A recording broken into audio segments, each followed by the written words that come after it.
Okay.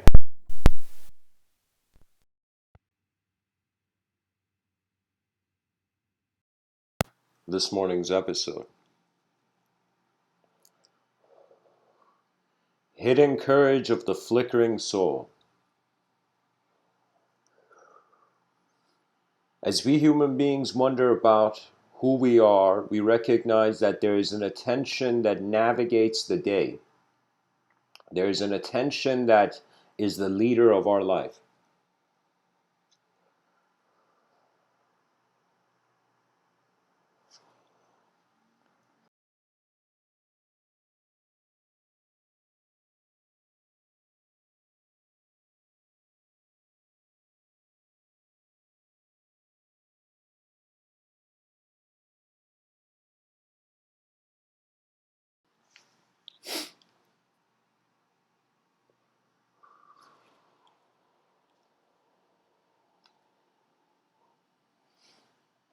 I find that a human being, its consciousness appears like a candle flame, and it flickers. And there are certain moments in life where the application of your inner reality to your outer reality is crucial.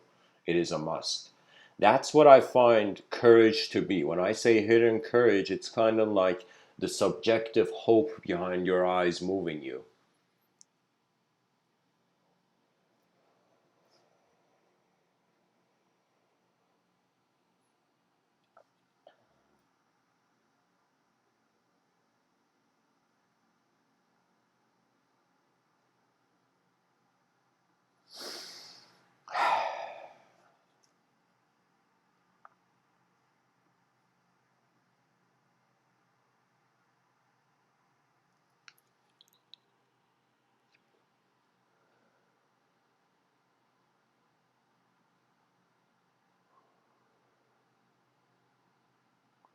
We are temporary potentials of the externalization of our inner realms. I divided it like this, guys. I said what's in front of your eyes is objective, what's behind your eyes is subjective. What is behind your eyes can be the awareness to the whole moment rather than just the contents of the moment. Do you know we are an existential being that is experiencing itself in certain dimensions? There is no proof that what we are now is all of what we are.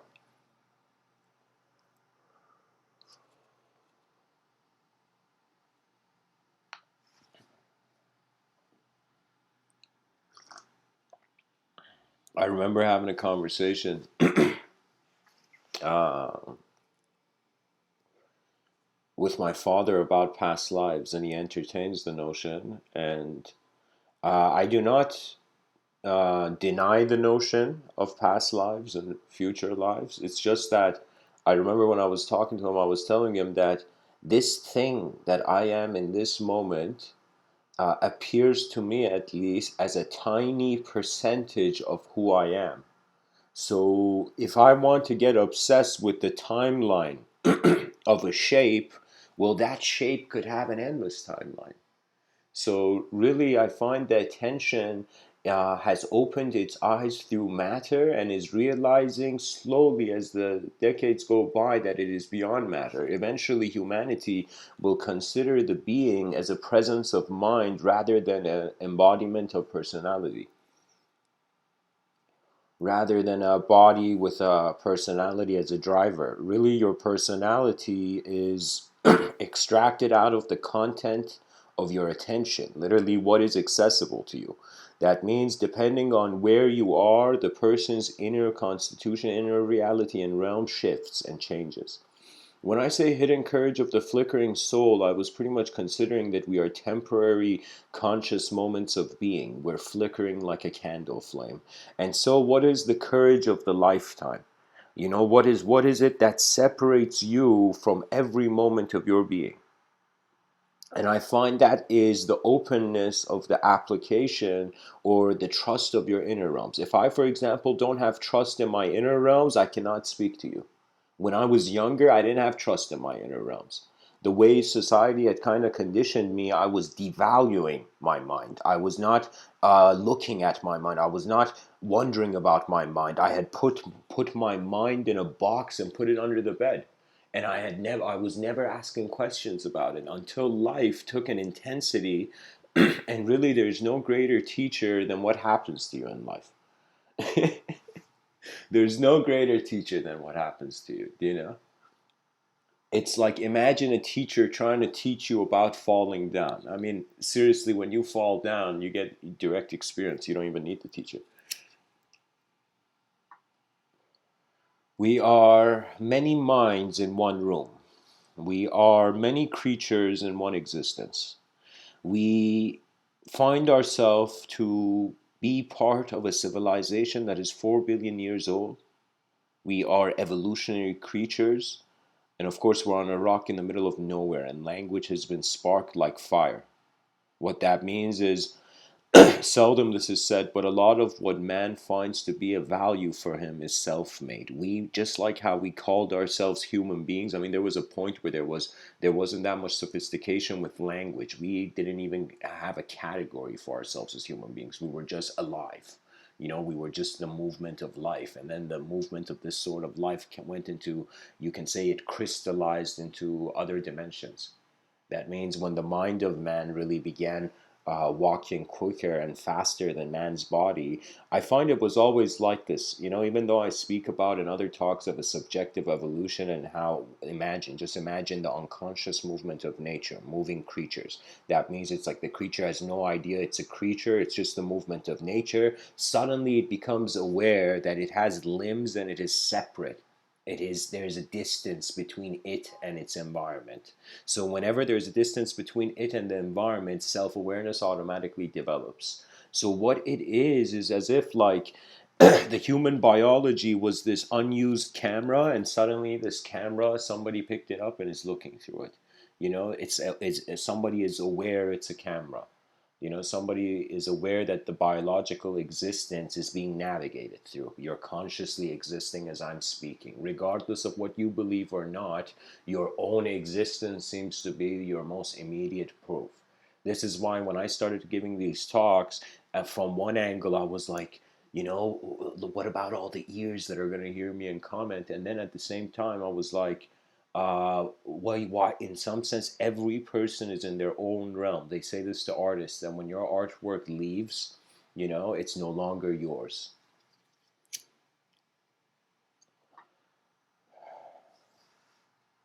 And this may be a kind of strange analogy, but I find, I mean, I personally don't have kids at the moment, but if I had kids, I could totally see how they would be like the artwork of human beings.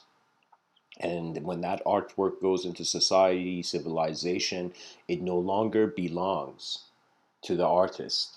Do you see? So it's as if one can say no person on earth can ever own something till the end, because the state of mind changes. It's like it doesn't matter if you are in the lowest class of civilization or in the highest class. When we all sleep, I mean, tell me who's better or worse in deep sleep? In deep sleep, even certain yogis, Sri Ramana Maharshi comes to mind. He says, "Where is your ego in deep sleep, huh? You who are looking for liberation and enlightenment in deep sleep, do you have an ego? Is there suffering in deep sleep?" We see no, there is absence. So really, it's the presence of phenomenology that is bringing forth, projecting the meanings we see in life. You know, it's like a person who looks at ocean waves is eventually going to breathe with the ocean waves. That means your breathing becomes like the ocean waves. The sound of ocean waves, if you're near ocean waves for a while, it's going to influence you.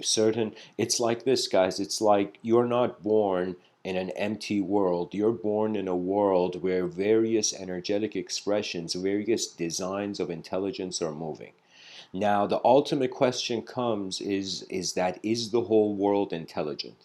So what does that mean? That means just like how all the atoms that constitute you are in the governance of your conscious attention, so there are philosophers who wonder if the whole cosmos is like the body of a god unknown. Now, religions, of course, they consider it's an inconceivable. I found something very strange but fascinating about Abrahamic religions, and of course, I was introduced to Islam because I was born in Iran, so you are around that kind of environment, and so I could tell you that it was like this idea of having faith and believing in a source of everything that really is inconceivable and unfathomable. That means when you think that everything, like if I for a second just considered the whole cosmos was the imagination of God, there would be ultimate lack of responsibility in my own individuality. Anytime you put your faith in a collective system, that's because certain moments you want your individuality to be pulled by the world. This is something that it took me a while for it to sink in as a life experience for me, but it was this realization that because nobody has your eyes, you cannot wait for anyone. This is so crucial because we are conditioned as human beings to be nice and civil. So we, in some sense, there are certain human beings on this planet, you can say, they don't impose in other people's spaces. And there are certain human beings who do. You know, what is violence? It's imposition of personal dimensions. You know, when the species graduates from violence, it will open up to a domain of intellectual inquiry that has never been before. It's like the world is just, the species is, how can I tell you, life is just waiting for violence to calm down, for the waters settle, for the crystal responsible mind of people to arise. It's a fascinating thing. Life is a changing thing. You know, if I ask you, are you the same person as you were years ago? You know, 10 years ago, 20 years ago, you would see you're not. And if I ask you, how do you know you're not the same person? Do you know? And it's because obviously your objective existence has changed. And if I ask you about your subjective existence, you'll be like, Mr. Within, you know how many experiences I've had in these 10 years that you're asking me? I'm definitely, my eyes have a different depth to them. You know, and really depth is the introduction of dimensions, guys. So what does that mean? That means the child opens its eyes and it's like, oh, world. And then the child suddenly sees there's more, there's more, there's more. For a lot of children nowadays in modern society, their individual consciousness really activates indoors.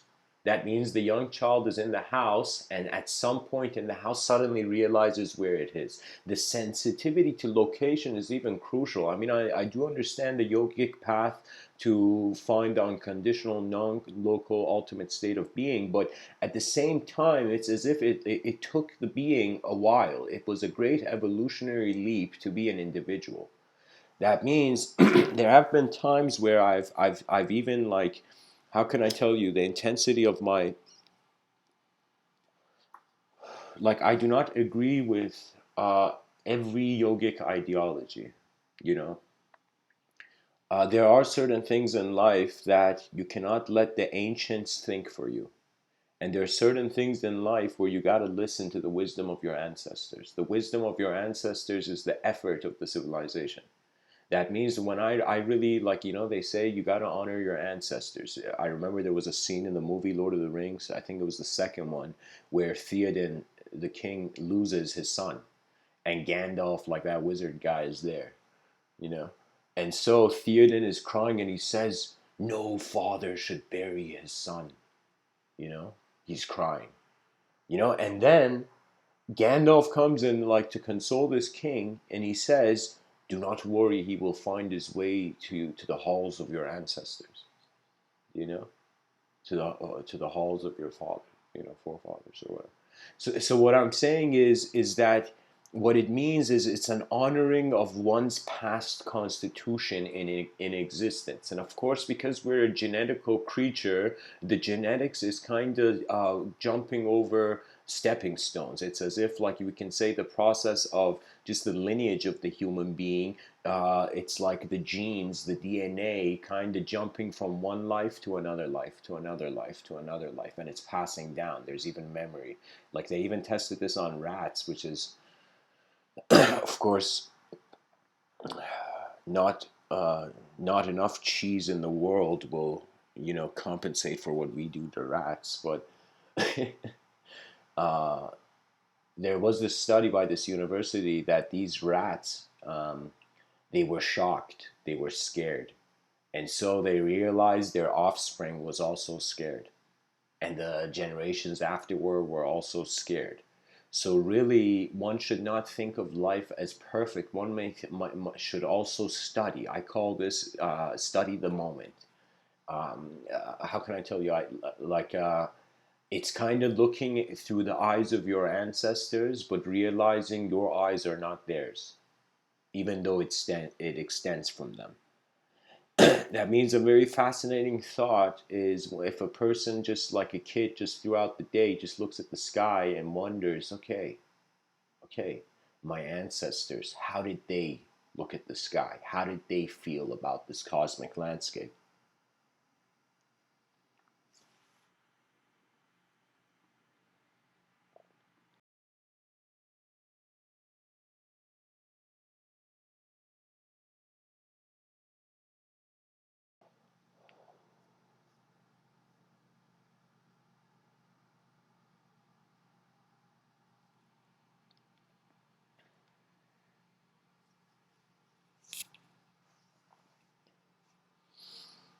There's a person named George Patton.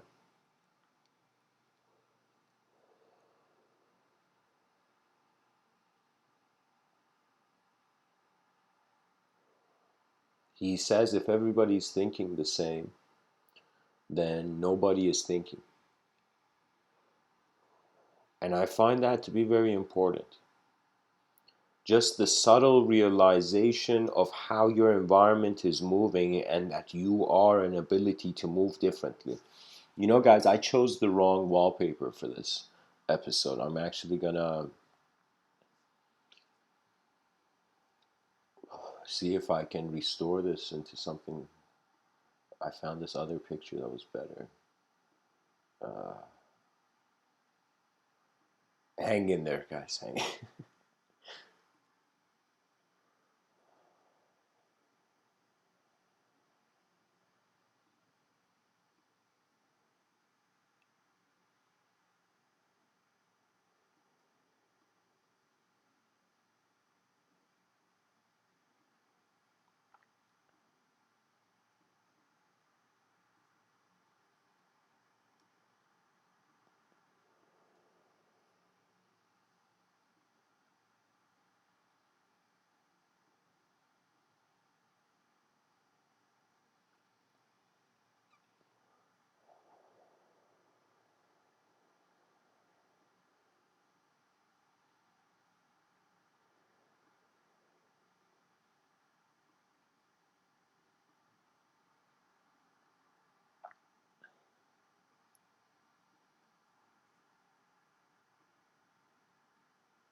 Hang in there, guys. It's worth it. I'm telling you. This picture is explains the talk better than just clouds and ocean waves.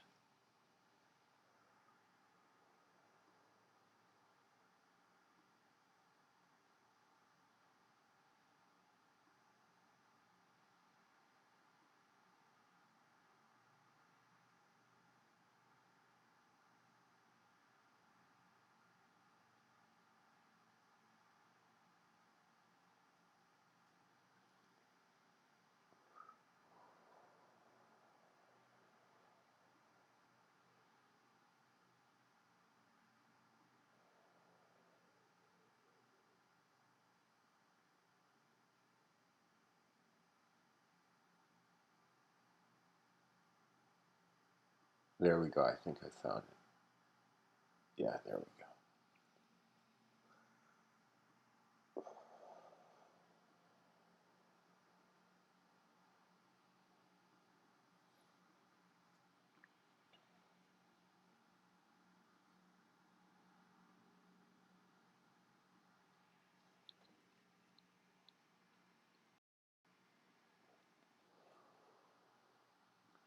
Guys, this picture is so strangely perfect for this talk that I'm just setting it up now.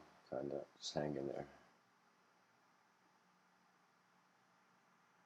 If this talk was a video game, think as if I've just paused it for now.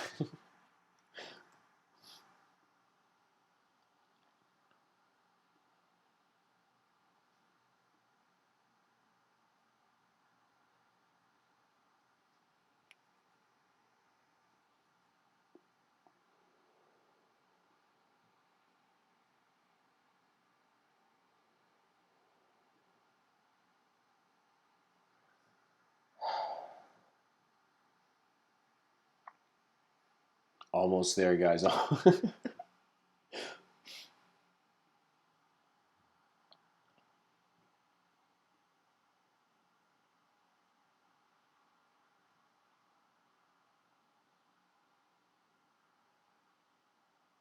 we go.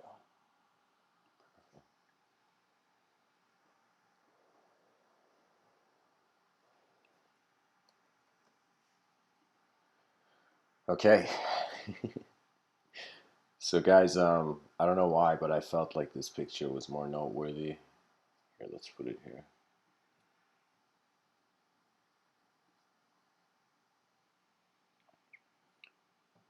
Digital art is just constantly becoming more next level. Okay, there we go. So guys, underneath that ocean wave was this. Okay.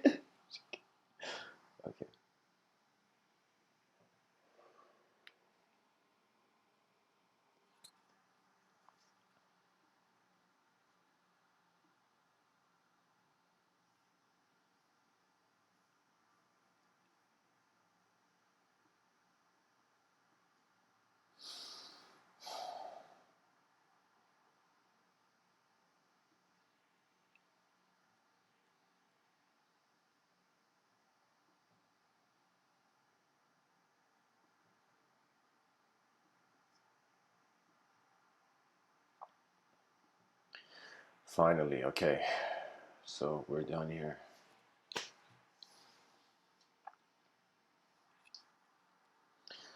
So guys, back to the talk now. I changed the thing. Wallpaper. I think this is better actually.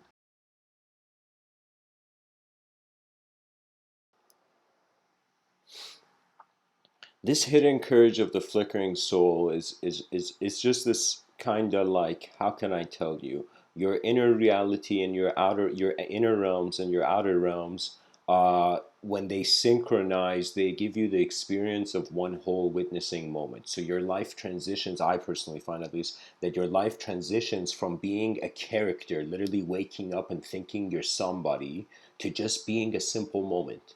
And you're like this observing simple moment that as you go by through the day, complexity arises. Think of it this way, as if somebody came and told you, you don't have to worry about thinking about complexity, the most complex things. Automatically these thoughts will arise in the day, you just have to be attentive to them. Do you know the difference of the behavioral psychology of the person, when he in some sense starts from the simple and lets complexity happen? Do you know? Leonardo da Vinci has this very important thing. This is important for the polymath mind. I'll tell you why. He says simplicity is the most ultimate sophistication. Back in the day, these people were like, they weren't just like a philosopher, or they weren't just like a astronomer or alchemist or whatever. They were a bunch of things at the same time. Why? Because from a simple moment, they were, as the great minds of long ago studied the simple principles of the cosmos, they realized it's like once you master a simple state of mind, then complex states of mind are very easier to handle. Do you know that means it's like, thinking about it? I remember someone telling me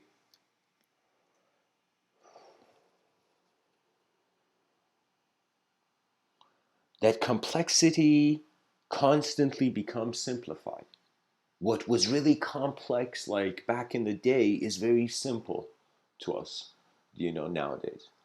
So it becomes one of those things where the complexity of the past is the simplicity of tomorrow, but also the simplicity of the past is the complexity of tomorrow. And it's like, for me, intelligence is not about kind of like regurgitation. It's about a real living thing. You realizing the moment is alive, and this life has unknown variables, certain potentials of how your attention can perceive things in the moment.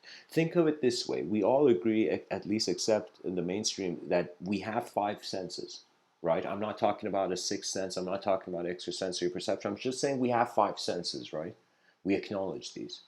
The world we see, feel, touch, taste, hear. So this kind of world is this sensory perception. We can say it's like the biological instrument is receiving its environment. We are receiving data, information, or certain forms and shapes. Okay, so ultimately, your sensory perception is access to a landscape of data which you process. Now, the processing occurs unconsciously. It's like, if why is nobody wondering about breathing that deep, like to a deep degree? You know why? Because it's natural. The things that are preserved by nature, we don't question. Like, people don't go and wonder why a tree in their yard is growing in a certain way. You know, they see, like, how many trees does a person pass by. How often do you think about, like, the health of trees? We think about the health of people. What we don't, in regards to the animal kingdom, and in regards to the plant kingdom, the human kingdom is blind to those kingdoms, where we find ourselves so superior that the inferior is not even a question for our minds. And that's a troublesome thing, because it's like, imagine an extraterrestrial species is watching Earth, you know, a justice oriented kind of species, extraterrestrial civilization. Imagine, this is a playful thing, and they see that human beings are eating animals. We kill animals and we eat them. Like, so many cows are being sent to the slaughterhouses, right? So these aliens are like, holy shit, look at this species on this rock. They're eating other species. What about we go in and introduce ourselves in the way that they know, right? So I'm afraid that we are creating strange karma for our species, in regards to how we treat the phenomenology of the world. Now, this doesn't mean, like, on some sense, not eating meat at the same time defeats the purpose of teeth. Do you know? It's as if animals were not meant to be killed, why do they have claws and sharp teeth? You know what I mean? Why did evolution or natural selection bring forth a kind of, it's like, it's strange, but a lot of survival of the fittest depended on how much the animal was a weapon. Do you know what I mean? How much the animal's savageness and chaos kind of worked. You see, we as human beings now, we have this idea, like, we are civilized, right? What does this civility mean? We stepped out of the food chain. There was a point where there were no societies, streets, roads, or anything. It was just like a creature in the jungle, in the actual jungle, being like, holy shit, is that a tiger? And then running. Yeah. Or making a spear and killing it. So you see, it's, well, eventually, um, of course, if you do nothing in this life, life will automatically program you. It's kind of like, uh, um, leaving something and the wind pushing it over time. So in life, there's two options: you're either doing things, or you're not doing things. When you not don't do things, you kind of see more of life happening to you. When you do things, you are happening to life more. So, for example, these talks are the reason I find them kind of like drawn to giving them, is because, like, I live my day, and then it's like the observations of the day. Uh, it's like every day has a different internal architecture for me. Now, that internal architecture could be shared, or, like, many moments in my life, my mind has chosen not to act. Do you know how many times, I think every person's like this, where the mind creates potentials, but it doesn't trust its own potential, so it doesn't apply. A lot of, youth psychology is like this. The reason Alan Watts gave a hilarious lecture on children and parents and whatnot. I recommend people go find that. Use those tags, but, like, psychology, it's the psychology of the human being's attempt to constantly exert itself, get feedback, and redesign itself. It's as if like you're a design, your sensory perception, you can endlessly analyze it. You can be a philosopher till the end of time. Or I consider people to, rather than being philosophers, is to realize the inventive spirit. Really, you don't need an archetype to wear. Do you know? Does it matter what pen you hold when you know what you're gonna write?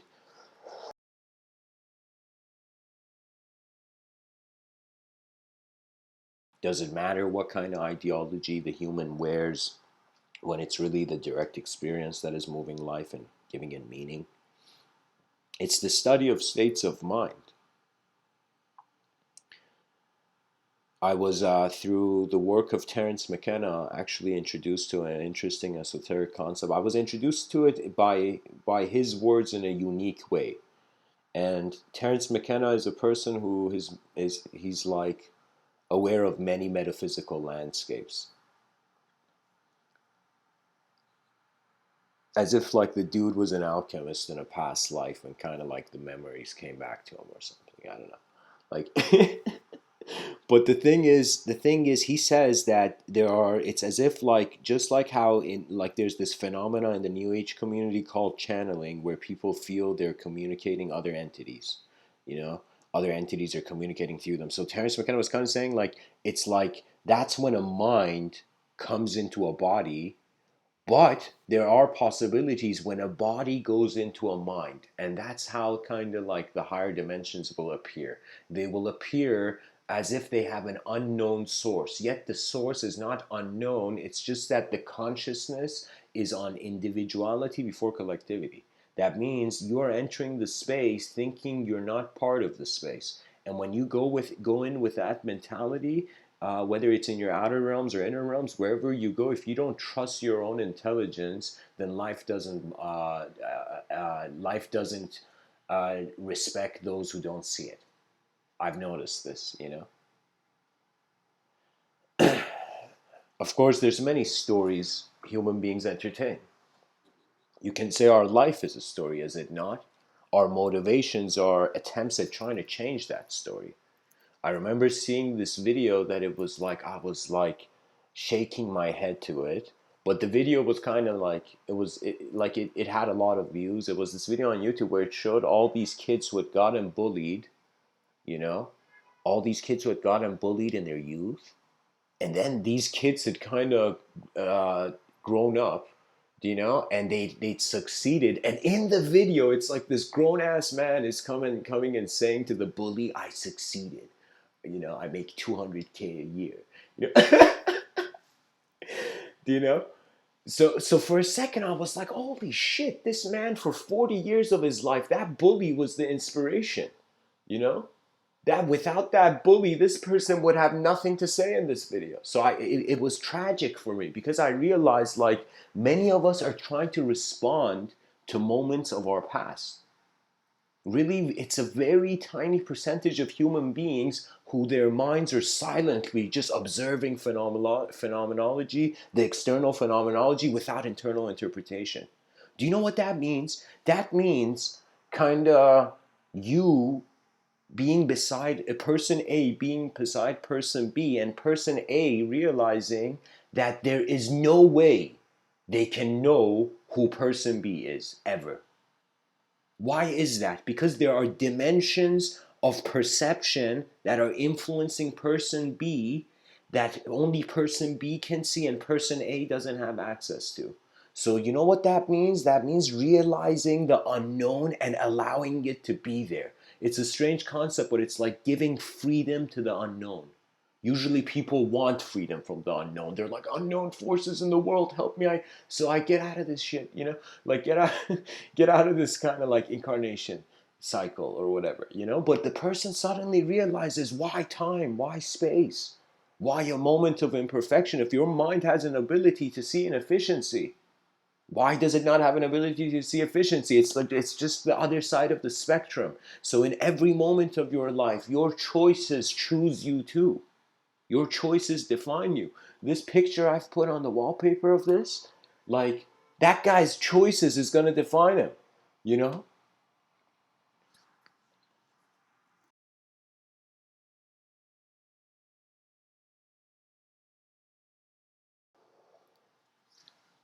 And I think the smartest thing this guy in this picture would say, imagine like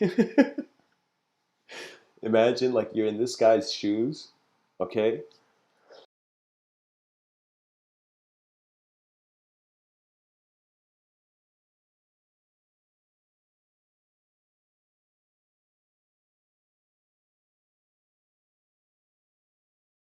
I think at this point, this guy would realize there's no way he can shoot all these people, so he has to shoot their minds. So what he would do is probably just like, if I'm trying to think, if I was in this guy's situation, I'm like, I just shout, "Who's in charge here?" I just shouted, you know. It's like you gotta negotiate.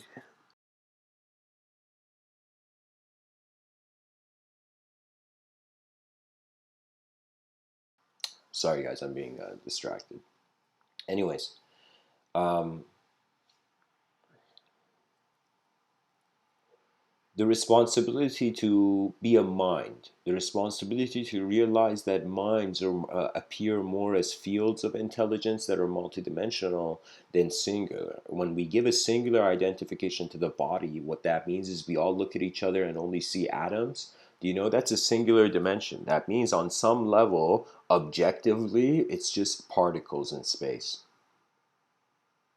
But when we kind of wonder how these particles have been organized, it's like you are experiencing evolution as it is happening. It may be very gradual, but in certain ways, it's kind of like the human being conscious, is soon being able to ride the waves of evolution.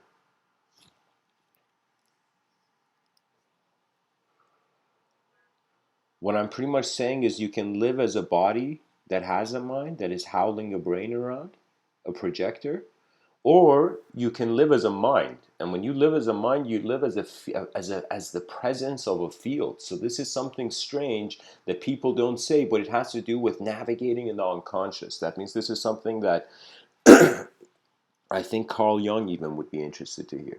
That really we think of the unconscious as this other world, and we're trying to somehow either send a conscious probe or walk into the portal ourselves. We're trying to penetrate the veils of our unconscious mind.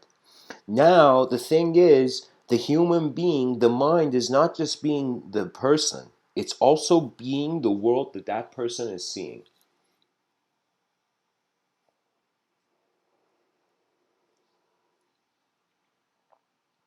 And actually, I'm pretty sure this guy in this photo has a jetpack on his shoes or something, you know? He's way too calm. Or maybe he's a robot. I don't know.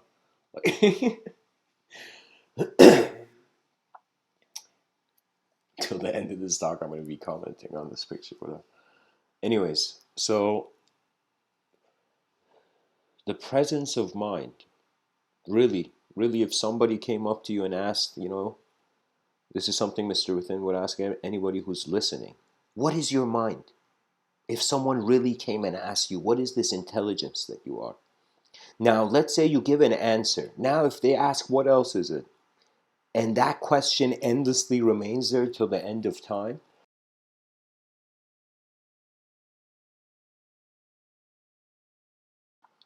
It's like the best way to kind of function, it's to be at the edge of your past where you have already seen how the future is coming.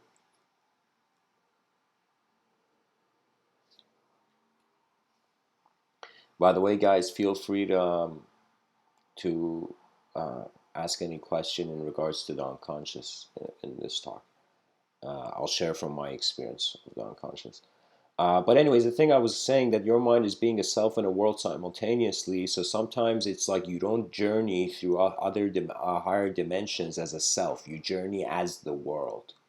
So you kind of realize that, like, it's like when you realize life is in your attention. When this attention finds itself in a different world, the first thing it's going to do is own it. So we're going to go into other dimensions and we're going to try to plant flags. We're not going to go in there like the bodhisattva mind that in some sense considered moving in the grassland but not moving a single grass. We don't explore that way. Our exploration is a direct statement to any space we journey in, right? So it's kind of realizing if you can have different senses of self, and the sense of self is codependent with the concept of the world. So it's as if like every different sense of self you've ever had in this life has been a different way of receiving the world.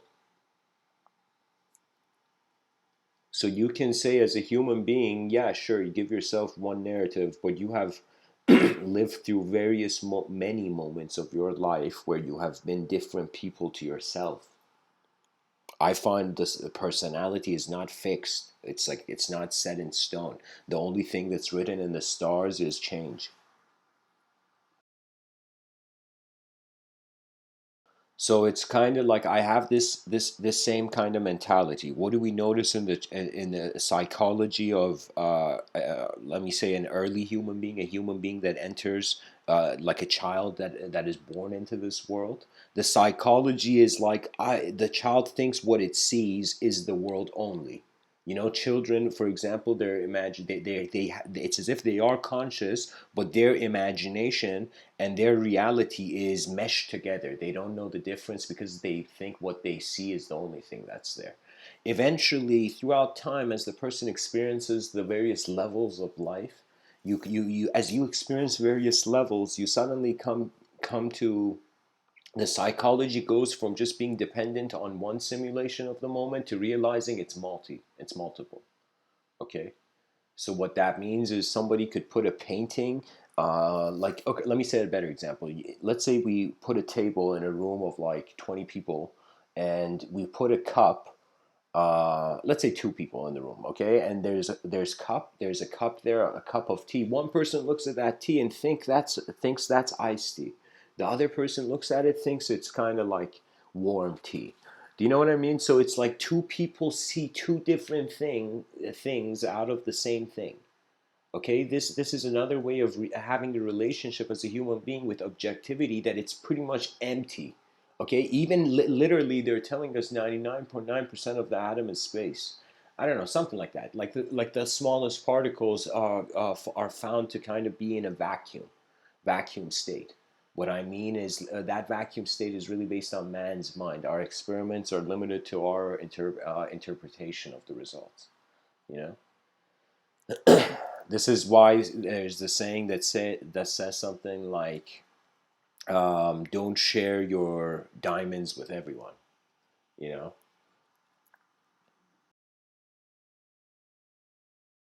and that's another way of saying ask questions from a world that how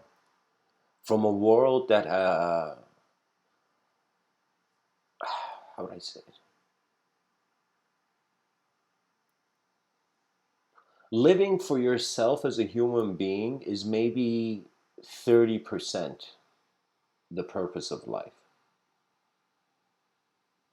I find we are creatures that are obsessed with ourselves, whether we like it or not. Our survival depends on this obsession. You know, we are addicted to constantly seeing better images of the self. As are we not as a species? Is that not the whole motivational industry, the self-help industry, the whole law of attraction thing? They're just selling people on better images of themselves. You know, because really it's a market of language. And I realize, what is this? We will be fooled until we realize we are the fools, and then we realize we are no longer. There's always a progression. Anything that starts goes through a journey. So think about intelligence as various systems of intelligence on their journey. You know, sometimes it's like knowledge for me is very fascinating because language has a sort of words for me are images. When you read a book really fast, you're actually like what's behind your eyes seeing a movie really fast. This is why I recommend people to read fast. Not like so fast that you don't enjoy what you read, but like life is too alive that we in one moment can define all of it. That livelihood needs to be cherished. Pretty much, I'm asking, myself, okay, what is the ultimate consequence of personhood? When I look at society, do you know what it's becoming, guys? It's becoming lifeless. That means less life. Like our ancestors had so much more will to try new things than we do now.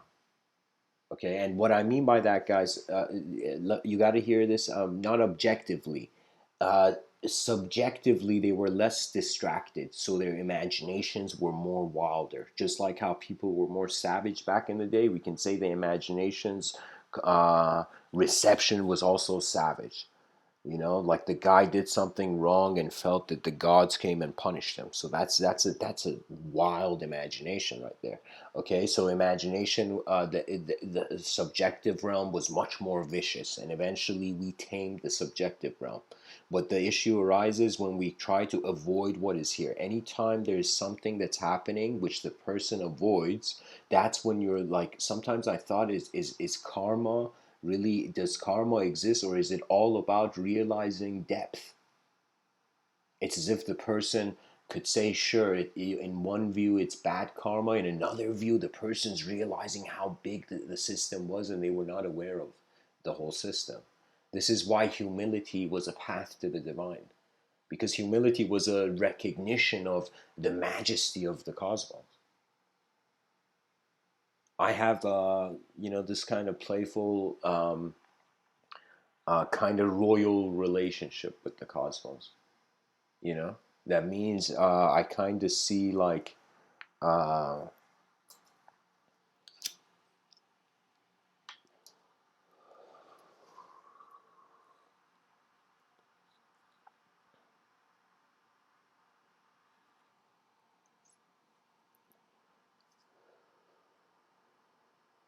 I think it's like this. It's like we are the human species. This human existence is the body to a higher dimensional mind, but it is also a mind to a lesser dimensional body.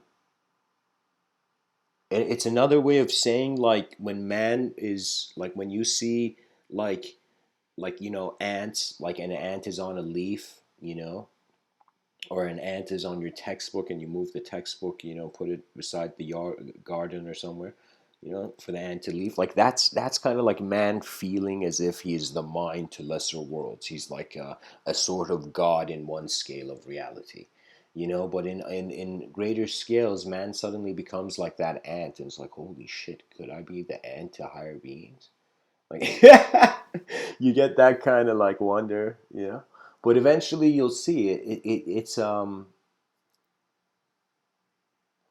I think life is more about tuning in with natural direct experience rather than ideological satisfaction.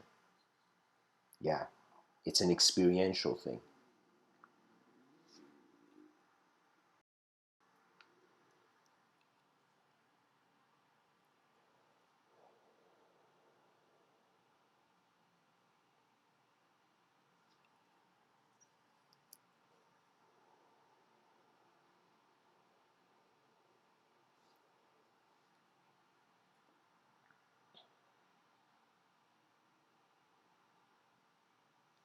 There's a story about Hafez, uh, this Persian poet, Sufi mystic. He goes to Attar, this incredibly enlightened dervish, and says, I want to be your disciple. And Attar says no, just very, very plainly says no. You're not ready. And then the Hafiz gets so offended by this, that he goes to the desert and he draws a circle and sits in there for 40 days. And at the end of it, he sits, the whole point of him sitting in that circle was he was sitting there until all his desires were gone. Like he had a desire that was not fulfilled, an ultimate desire that was not fulfilled, so he went into the desert and just sat down in a circle and kind of like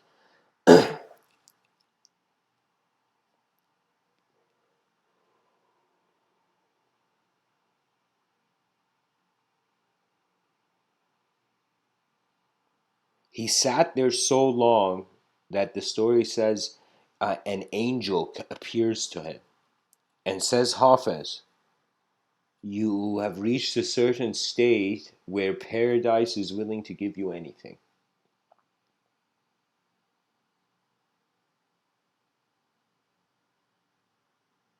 And in some sense, the divinity of the cosmos is asking Hafiz, what do you want?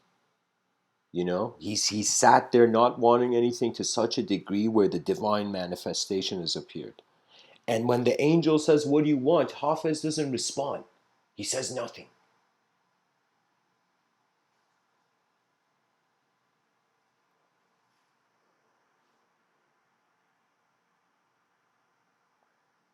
And then something happens that he realizes something and he gets up and he suddenly walks to Attar's house. And Attar suddenly sees him and in some sense says, you're ready. He says yes because he sees the neutrality his mind had attained to actually be able to study the greater truths of the unconscious. Really, it's as if we bask in our own language matrix, a simulation of how language is our reality. And it's really the intelligence of the human being is more when it is aware of more. When you're aware of more than just how your inner realms, your subjective realm feels, the objective realm should be contained. Our thoughts are kind of like a container for the world. I can see just like how I call that object a cup. Similarly, it's like the concept is containing that object.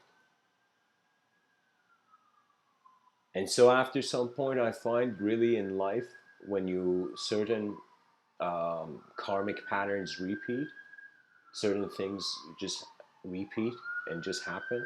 You become aware of certain cycles.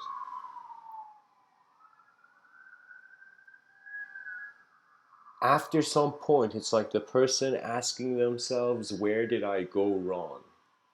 And only realizing that the right action has to be a new effort in the moment. It doesn't matter what happened to you in the past. The sages would say the past is past. But it's the moment's value and how it's going to choose to endure and just march through the cosmic landscape. So the hidden courage of the flickering soul, and by that I mean how consciousness appears as like a candlelight in the darkness of being. The point of free will is conscious direction.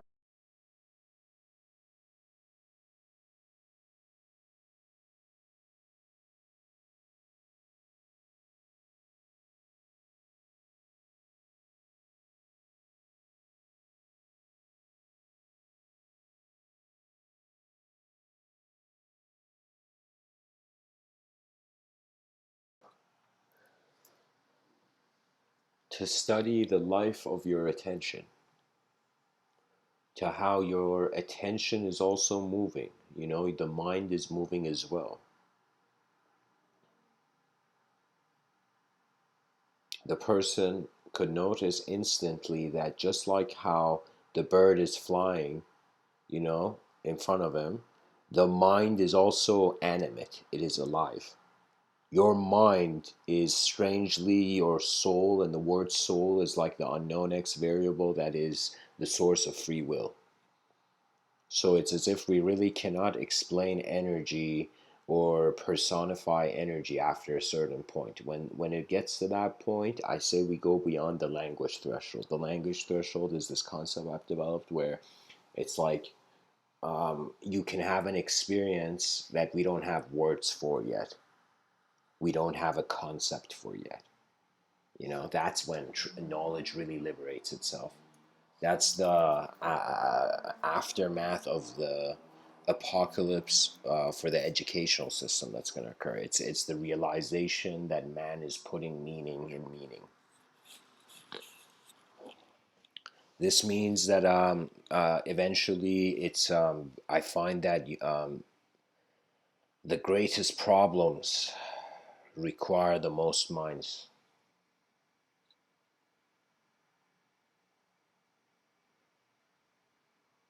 And the situation of the world is pretty intense. It's like um, we have to imagine, instead of all those people being violent in the streets, they got paid for uh, handling the environment. I find what it is the species should set the bar high. The civilization has set the bar low. That means just walk in the streets of whatever wherever you are and ask yourself, is this an advanced civilization?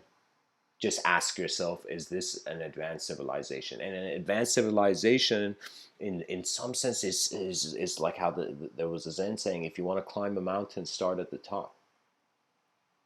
That means our low should be our high.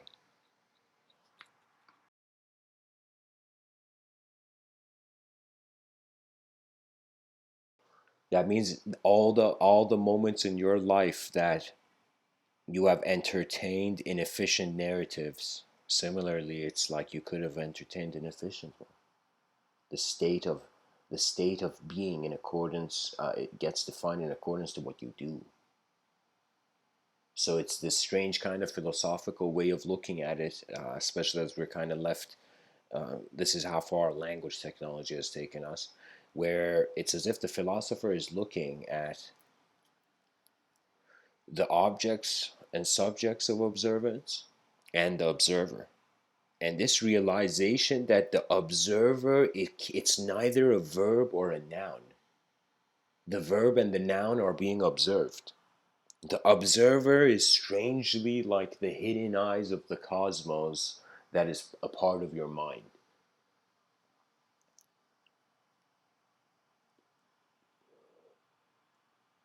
So it is strange that when a person tends to leave a dimension, chaos and order come to visit them.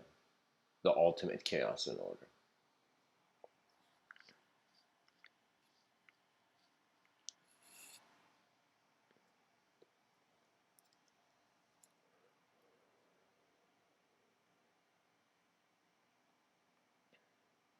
It's kind of fascinating. I'm just looking at human civilization and how, of course, there's totally ways of looking at life where the human being's purpose doesn't even need to be metaphysical or anything, and we're just purely a simple living social creature. Like we can have society define us as well. Anything can define you. People, you can say, are objects that perceive you as, or are as objects that perceive themselves also as a subject. So really, civilization, all of knowledge, is just the movement of objects and subjects in view, in attention. I'm telling you, it's just movement of phenomenology. It's we have established patterns, but I find like the unknown is more important than anything we know. The unknown can be an implication that we have the context wrong, or the unknown can be an implication that the concept is wrong, or even the unknown may be an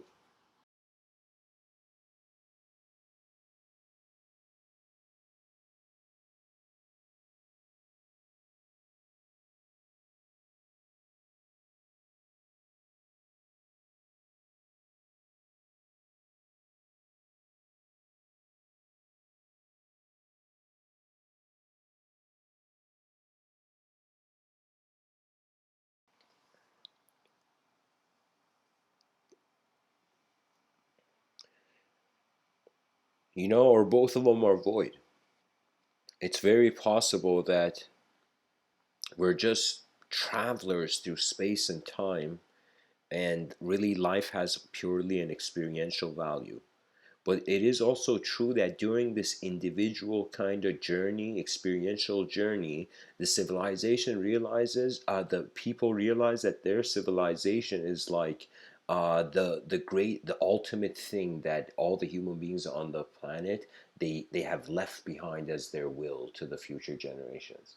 So what it is I also see it like this parking lot, human civilization to be this giant parking lot, and different cars are coming in and having barbecues and then finishing their barbecues and leaving. So what does that mean? That means it's like this one space one dimension, one plane of existence, and various phenomenology arises in it. And the human being, of course, is the conscious phenomenology in it. That means we are kind of like objects that are aware they're objects, but like a lot of stuff in life is like non is inanimate, you know. So it's as if our there's a symbiosis of the animate with the inanimate, you know, this the life filled self and the lifeless self, you know. So it's fascinating. It's really just human beings wondering, what do we do with our minds, you know. Is it enough to just live bask in one's inner truths, or does one want to see what their civilization is looking at? I think that's greatness. Greatness is never an individual thing, you know. Individual greatness is just called survival. You know, you survived, great, you know. But collective survival is about the advancement of the vision. It's about if the whole civilization was at its most best and an efficient vision possible. You know, that means right now it's not the best. It's too fragmented. People care about their inner realities, not caring about the outer reality. So the outer reality, excuse my language, is like a dump. Okay, it's like behind our eyes, the world is way more evolved than in front of our eyes, and we're not doing anything about the world in front of our eyes. We're not doing enough, at least. Do you know, I was kind of like so embarrassed, guys, as a creature that is aware of the cosmos. I was so embarrassed when I was walking downtown, and downtown Toronto, and I saw the stores. I was just reading the stores, and it's like food, grocery store, smoke shop, food, you know, internet cafe, like food, clothing shop, you know, like, and I was just like, you know, grocery store again, and then like, you know, money exchange, you know, and I was like, if an extraterrestrial civilization came down and it's like, is this what these people are occupied with? Do you know, it would be a mass delusion? I feel the reason there hasn't been alien contact because our species seems insane to other species. Just think about like from an aerial view. Just, it doesn't matter what kind of image we give to this, but it's like, just imagine looking from the sky at Earth, you know, and imagine you were looking at it for the first time, and you're like, okay, what's going on? And it's as if like this mass delusion, this mass hallucination is occurring, you know, which is it's kind of like the abstract realm is locking the person's freedom. That means it's like the aliens like, what is this? People on the streets are begging for money? And it's really the limitations of our inner realms. A civilization that gets cruel, let me tell you, its most immediate karma is that it will lose its imagination. Any person who's violent and cruel, your imagination, think of it, it's a co-creative process with you and your world, with the intelligence of you and the intelligence of the universal sector. If you're too savage, if you're too much of an animal, the moment the person does animalistic behavior, you get blind because it's like the biological program dominates your will. So your animal instincts kind of surpass you. And that's messed up. That's messed up because that means you're being pushed back, you're de-evolving. You're de-evolving whenever you cannot maintain your objective and subjective realms. It's as if like, it's like, then what was the point of evolution if people are still acting violent and animalistic?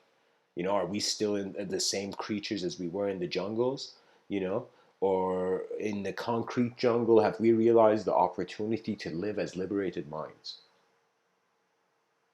In my science fiction novel, I've written, of course, it's a very unique kind of story. It's set in it's called The Messenger of Giants. And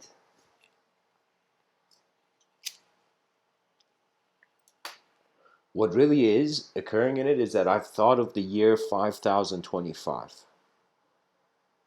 And in that society, the world is divided in a way where it's called between the traditionalists and the futurists. And the traditionalists are all those human beings that are entertaining time as linear, as if there's a past, present, future. The futurists are all those beings in this civilization I've kind of created in this story that these are the futurists believe they're eternal beings. So it's a civilization where the psychological behavior of human beings is divided between some feeling they're eternal beings and some feeling they're not eternal beings. You know,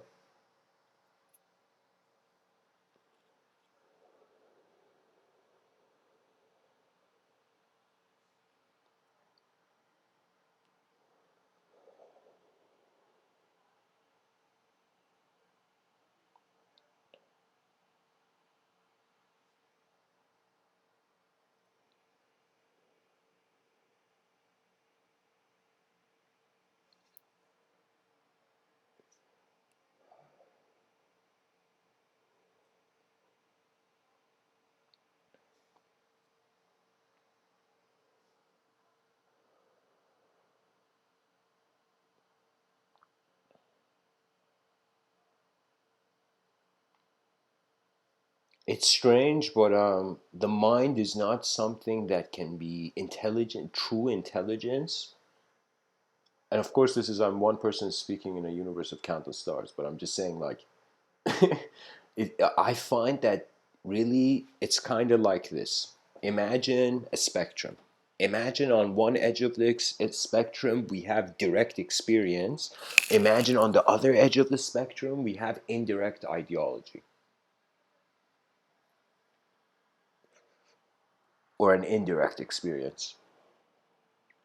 So the direct experience, the more you go towards that side of the spectrum, the less dualistic reality is.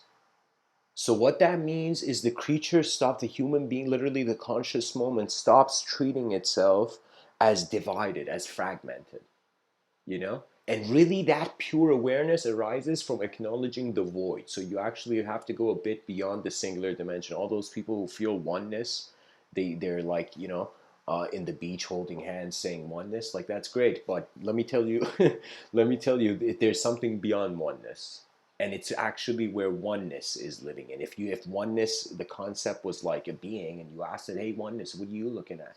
And oneness is looking at something much superior, and from that superior state comes the ultimate, and that superior state is strangely how our unconscious, the veil between, the tunnel between, is void. So literally, as a creature, as a conscious being, moves between dimensions, it cannot carry itself. The attention moves on from space to space, but the association with the time and the space and the matter and the phenomenology is totally different. So it's as if you are a creature that is occurring as different moments of phenomena. Now, these moments of phenomena in your inner realms, you can just close your eyes and the world can totally be liberated. Do you know, as I was saying, like in this novel I wrote, there's something called the Enlightened Society. It's the ultimate government, and there's nine parallel dimensions to the story, and it's the government that's running these nine parallel dimensions. And the Enlightened Society is not even a government. They're just, it's strange, but it's as if they're kind of like artists. They're artists, strangely. It's like art is of the highest value. The reason they have come into this kind of enlightened society as arose is because creativity was suddenly protected as a pillar of civilization.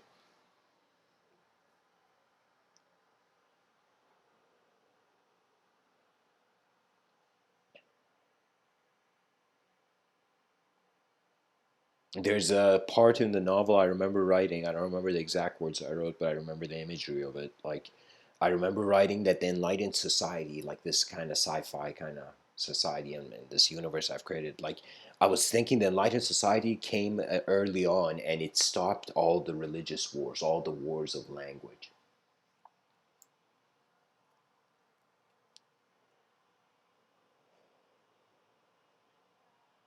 The way it stopped it is it started treating ideologies as artwork. All religions became 6th century artwork that must be cherished as heritage and protected, you know? And all of science and every idea that had arose from the mind of man was suddenly seen to have artistic value. This artistic value liberated because the artist can navigate easily between the chaos and the order. That means the chaos is not just chaos to the artist, there's a strange hidden beauty to it. You know, order is not just order, there's a strange hidden beauty to it.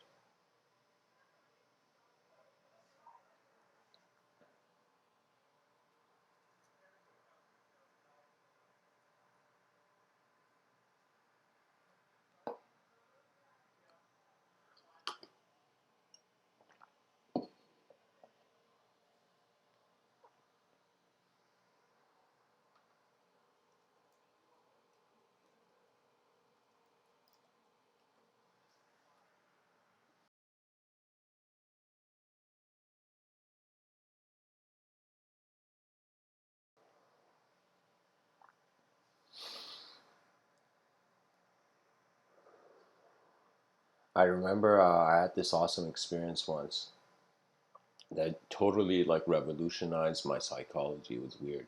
It was like realizing one thing and finding an ability to totally change everything because you realize everything is not held in the way you think it is. You know, it was this kind of sentence that I wrote. It's like, what would it be like as if it's like live as if you were as a kid. It's like I was kind of asking myself if I could confront a moment where it was as if I had never existed. So you know what that means? That means kind of like looking at life and wondering if there was no you, how would your behavior be towards it? You would see strangely automatically you're detached and not, it's like there's no attachments and detachments. It's like there's no there is not no ripple on the pond. So there's many ways that I kind of like, regardless of what happens to me throughout the day, chaotic or ordered, I just like I'd realize like anytime that there's been too much of a kind of tragic mindset, it's like I just see that there will come a point where I won't exist. And it's kind of the design of the universe that as you live, things change. It's like pieces leave and particles leave and particles enter. You know, it's like breathing. We are kind of like the influence of humanity is like a chemical reaction alongside all the other chemical reactions of nature, all the other species and kingdoms that there are. And so there was a difference. There was a difference in certain traditions. There was the concept of enlightened king. You know, usually we get stories of kings that are not enlightened. They're fools or greedy or selfish or tyrants or conquerors, blind conquerors, you know. But there were certain kings that were enlightened. And the reason they were enlightened was the only reason they became a king because they were not just aware of like the deeper implication of nature's relationship with man's mind. But at the same time, they realized it was about up pulling up the civilization. It's like a king, it's like there's no such thing as a king without a kingdom. Do you know what I mean? So, like,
Okay, guys, sorry, this thing was on mute and I was just talking. So I have no idea what you guys last heard. But I'm going to repeat just in case. Um,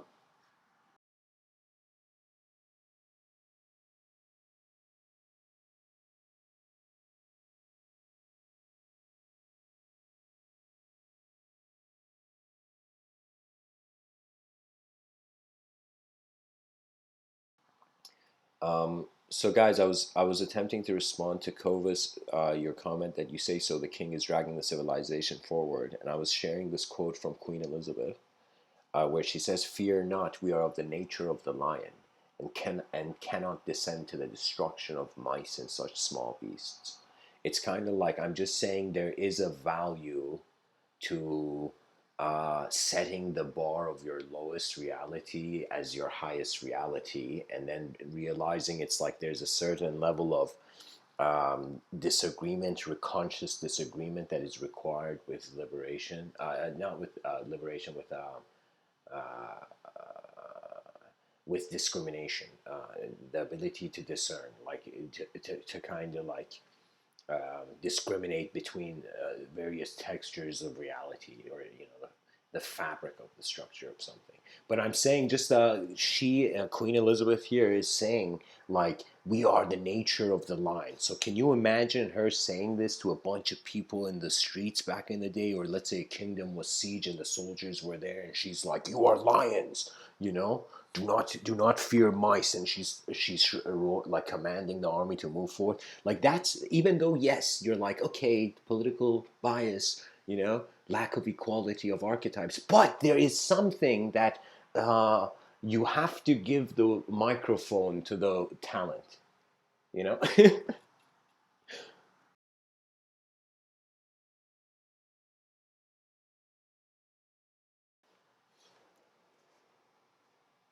So I'm just saying it was a sort of archetypal advancement. The enlightened king was realizing of the commonality, was realizing the possibility of the unity of it all. And of course, human beings, we're not such perfect creatures, so we eventually needed some sort of dictation. And what can I say? It's like back in the day we had kings, now we have presidents. It's the same show, but different modes. Some people even say, is democracy freedom? No, it's just the vote of the majority, right? So there's no system that could give 100% freedom to its citizens, you know? But it's like there's various degrees of freedom that systems give. Now this doesn't mean systems change. This means that there has to be a consideration that the grandchildren of all those people in power right now are going to be like, okay, grandpa, what are you doing with the world, like, what is the plan, what is the requirement? It's like that there's a difference between wanting to lift your environment or wanting to just raise yourself in your environment. You see, that was the difference between the honorable king and the dishonorable. The dishonorable didn't care how people looked at him, he cared how he saw himself more than anything. But the honorable king realized every being is a being. Every it's like the next kings of the future. The king realized would be out of the civilization.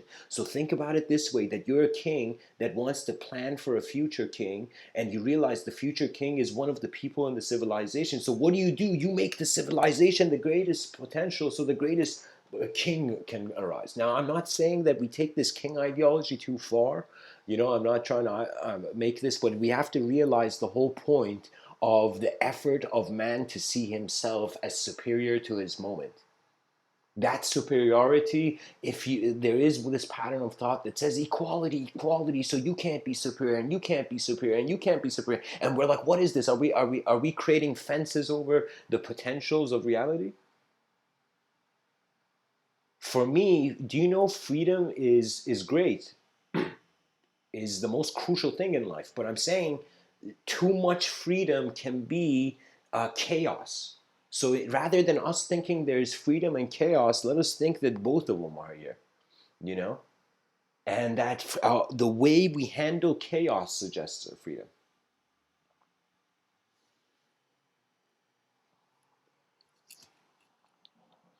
Imagine all of civilization is this giant airplane, and just every human being is like a new pilot, kind of coming in and navigating the plane for a little while and then leaving, and then navigating the plane for a little while and leaving. You know, it's it's kind of even this idea. Even I could talk about the evolution beyond the ideology of a king. Here, this is going to be good.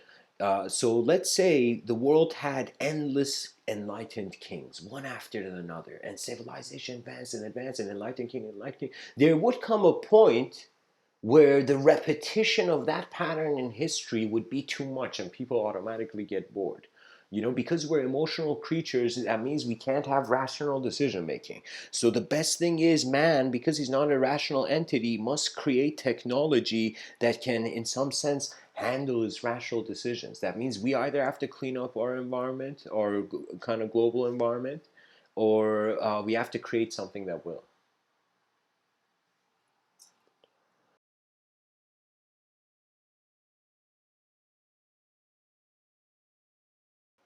The other day I was speaking about this kind of global crisis where there's a lot of satellites. There's a lot of satellites that are, let's say, in the future in our kind of orbit of the planet, in the atmosphere of the planet, like they can kind of hit each other and become into multiple tiny fragments, and eventually all the tiny debris of all of this,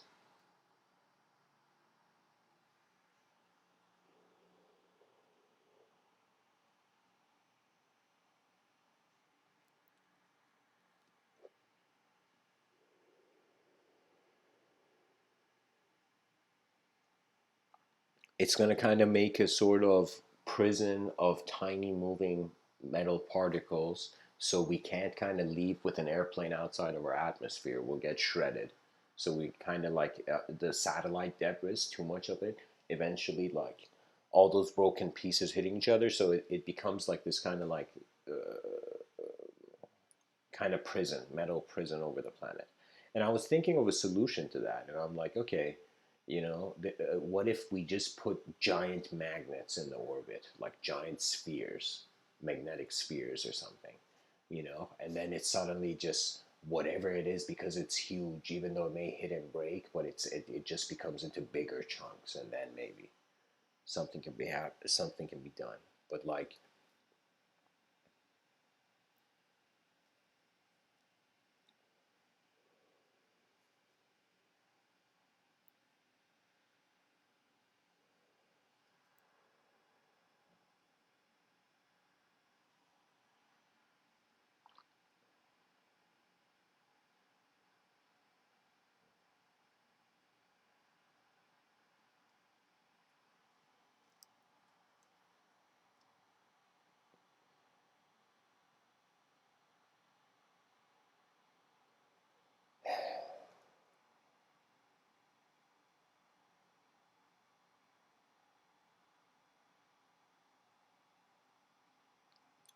anyways, guys, I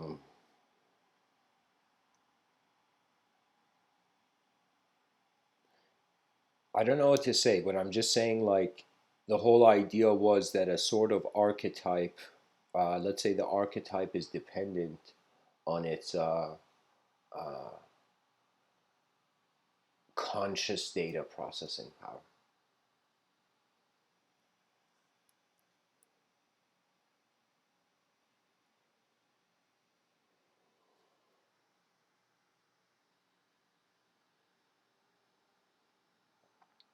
Anyways, guys, thanks for tuning in. I feel I'm going to end the talk here.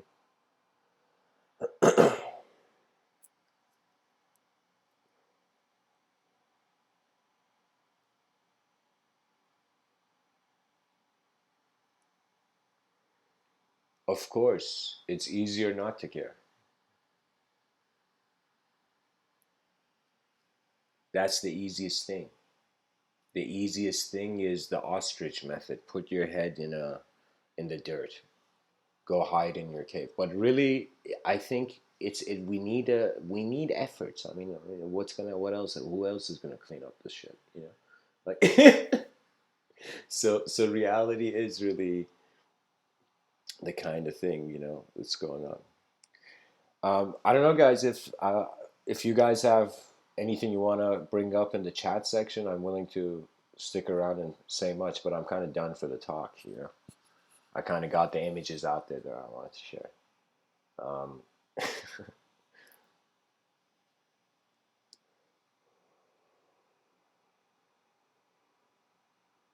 I'm thinking about this whole thing as if like if I could go back in my childhood, what would I change? And eventually, life has so many different patterns that it doesn't even matter.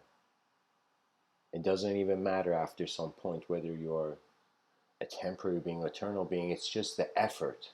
Where's the effort headed? I say people should at least dedicate 10%. That's not a lot, like 10% of their life to somehow contribute to the civilization's advancement. I don't know how, but just 10% of your life do something, you know, for the world at large. Because there is something crucial about the relationship you have with your home and the relationship you have with the space you're living in, you know.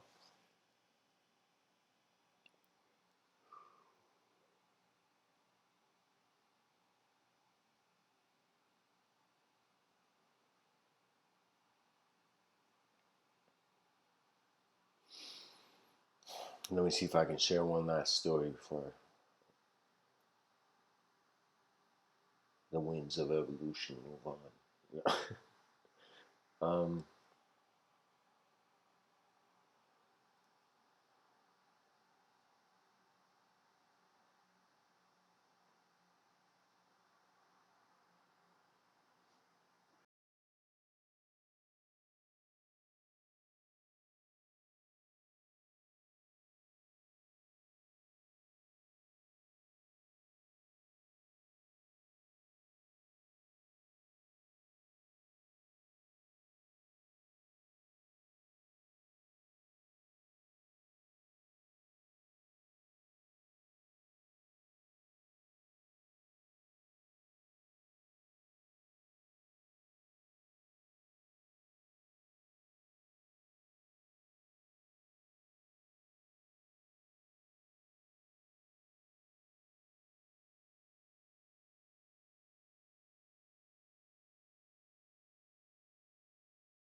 there's a story of this man named Papaji. He was on a mountain called Arunachala, and he's in this kind of ecstatic trance-like state dancing. And Sri Ramana Maharshi is walking by and sees him, and he's like, "What are you doing, kid?" You know. And Papaji looks at Sri Ramana Maharshi and is kind of like enlightened, this kind of not enlightened, but like I'll say it, like he's in this divine ecstasy. And he looks at Ramana Maharshi and he's like, "I'm dancing with Krishna. I'm dancing with God." Pretty much, he's telling him God is in front of me. I can see him, and I'm dancing with him. And so Sri Ramana Maharshi is like, how, I don't know if he says this exactly, but he eventually says like, it's kind of like this. I think the guy says it's like Krishna has come to dance with me, and he comes and goes, you know. Now, Sri Ramana Maharshi, this is the most important thing. He says a God that comes and goes is not the real God. And it's like it shakes this kid out of his ideological worship of his own, of the destiny of his sensory perception. This may not be said often, but the most silent person in the room perhaps has access to the most observance. Learning to be content with your own silence and your own noise. It's like without being comfortable with the silence, you can't really speak. Any person who's afraid of silence, your communication is probably like limited. You know. The issue is like it's not that you shouldn't fail, it's that you should find an approach that it's like after you've experienced uh, failure, is like where else can you go? You know? Regardless of how you fall or where you fall, the whole point of the fall is that it's codependent with the concept of a rise. So once you reach a sort of uh, I call it a level of concentration where language doesn't burden your psychology anymore. That's when the greatest ideas actually like butterflies find you and land on your forehead. So what I mean by that playfully is it's kind of like there's a saying that don't chase the butterfly, just sit still among the flowers. What that means is abide by your true nature and reality just arises truly. Because as long as you want to force something into motion or expect it to happen too much obsessively through only the will of the archetype is a lens upon if your free will was a light, you know, a beam of light.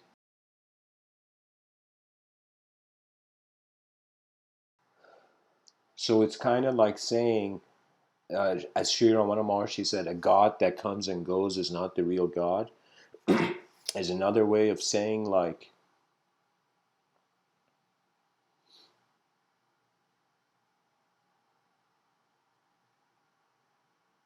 truth that comes and goes is not the real truth.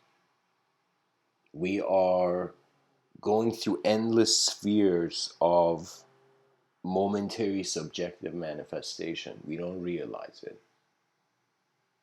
But I think if we do, we get access to a greater scope. Literally, like when you see things, you do not see them alone. You see the interconnectivity of reality. And you even see how your reality connects to your imagination, which means how your objective truths are uh, being filtered through your personal truths, and how much your personal truths are also being filtered by your objective truths. Because for me, I was looking at it, guys. I remember just being on these endless kind of like just YouTube tunnels of video, watching these videos, and eventually I'm like, it's all taking language too seriously because we have no other ways to communicate. And sometimes the higher communications are not like dualistic; they're just visions. They're visions that you can only abide by, or you can either trust them or not. So you either trust. It's think of it this way: imagine you trusted every known thing about your moment. You reach the ultimate trust in knowing your moment. So guess what? What's next? Now the unknown. So only when you are content with objective phenomena, you can truly become observant of subjective phenomena and work with it. Now, after you become content also with subjective phenomena, then your attention becomes attributeless to itself. When it truly becomes attributeless to itself, you realize freedom is like something you set in motion. Life is an effort, the effort of an instant. So, yeah. So, anyways, guys, thanks for tuning in.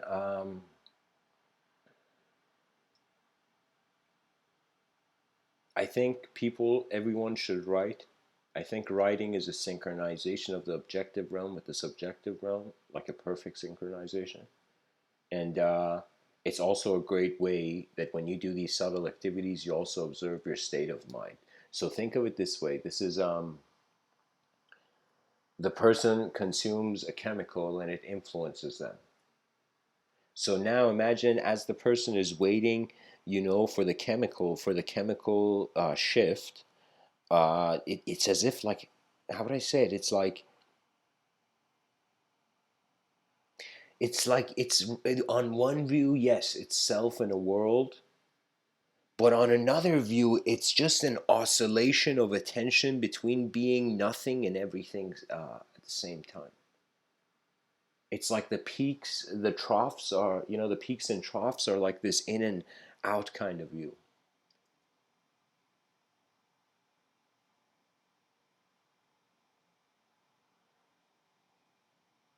Yeah. So welcome to the chat 112. Uh, yeah, but the thing is, like, we got to realize we can also choose what kind of language to live in, right? You see, it's like if life was only about objective existence, then we wouldn't really have too many emotions. Like, how much emotions can you have about matter just being in space? The psychology can become emotionless. But if we see that there's something more, that means it's like not only are we extracting our values from the world, we are also kind of sculpting them as well. So it's all about free will's kind of true disposition. I say ultimately it's your attention. I say we are creatures of attention, and a person becomes comfortable with that. I think they start hearing the language of nature. I think that's one of our closest pathways to trying to like hear nature's voice. We hear how our own voice is a part of it. So, anyways, guys, thanks for tuning in. Um, and ride on, like WRITE, right on. Much blessings and awesome.